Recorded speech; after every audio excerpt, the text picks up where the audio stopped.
கர்த்தருடைய பரிசுத்த நாமத்தினாலே எலும்பு பிரகாஷ் யூடியூப் சேனல் மூலமா உங்கள் யாவரையும் வாழ்த்தி வரவேற்கிறேன். 2 கொரிந்தியர் 12:9 என் கிருபை உனக்கு போதும்.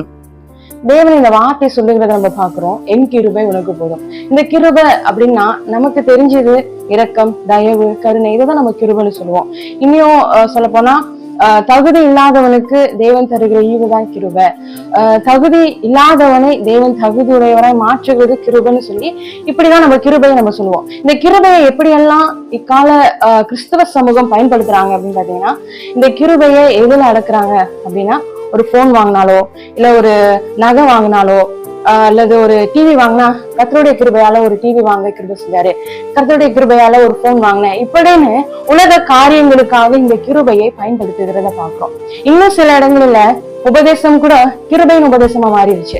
என்ன பாவம் செஞ்சாலும் ஆண்டவருக்கு கிருபையினால மன்னிப்பாரு. அப்போ இந்த வார்த்தை சொல்லும் பொழுது எவ்வளவு பாவம் செஞ்சாலும் செஞ்சுக்கிட்டே இருந்தாலும் அவருடைய கிருபை இருக்கு. இப்படிப்பட்ட உபதேசங்கள் எல்லாம் இந்த கிருபையை அடக்கி வச்சாராங்க.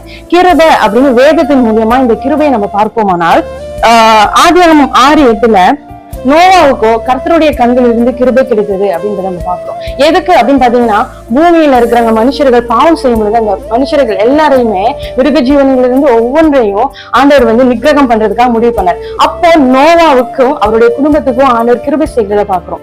அப்போ கண்களில் கிருபை நோவாவுக்கு கிடைத்தது நிமித்தம் அந்த அழிவில் இருந்து அவர் பாதுகாக்கப்படுகிறாரு. அதுவே யாத்ராகமம் 33:18 மோசே கேட்கிறாரு, உங்க கிருபை எனக்கு கிடைச்சிச்சுன்னா உங்க மகிமை எனக்கு காட்டுங்க அப்படின்னு. அப்போ இந்த கிருபைய மோசே அவருடைய மகிமையை பார்ப்பதற்காக கிருபையை கேட்கிறத பாக்குறோம்.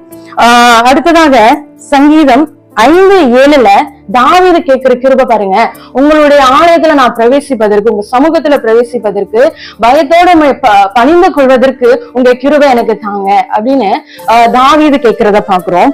அடுத்ததாக சங்கீதம் 94:18 என் கால் சறுக்குகிறது என்று சொல்லும் போது உம்முடைய கிருபை என்னை தாங்குகிறது அப்படின்னு தாவீது சொல்லுகிறார்.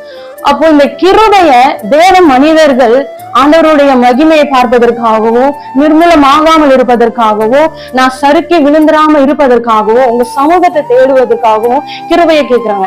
சமூகத்தை அவ்வளவு ஈஸியா யாராலையும் தேட முடியாது. பல கஷ்டங்கள், குடும்ப சூழல்கள், வேலைகள், இப்படிப்பட்ட காரியங்கள் தடையா இருக்கும் பொழுது, சோர்வுகள், பலவீனங்கள், இப்படிப்பட்ட காரியங்கள் தடையா இருக்கும் பொழுது உங்க சமூகத்துல உண்மை தேடி வர்றதுக்கும் உண்மை நெருங்குறதுக்கும் எனக்கு உங்க கிருபையை தாங்கப்பான்னு சொல்லி இந்த காரியத்திற்கு தாவீது சொல்லுகிறத பாக்குறோம். என் கால் சறுக்கும் பொழுது உங்களுடைய கிருபை தாங்கணுமே அப்படின்னா, இந்த உலகத்துல அநேக பாவங்கள் நம்மை தடுமாற வைக்கும். நான் எந்த பாவத்திலும் நான் விழுந்துடக்கூடாது.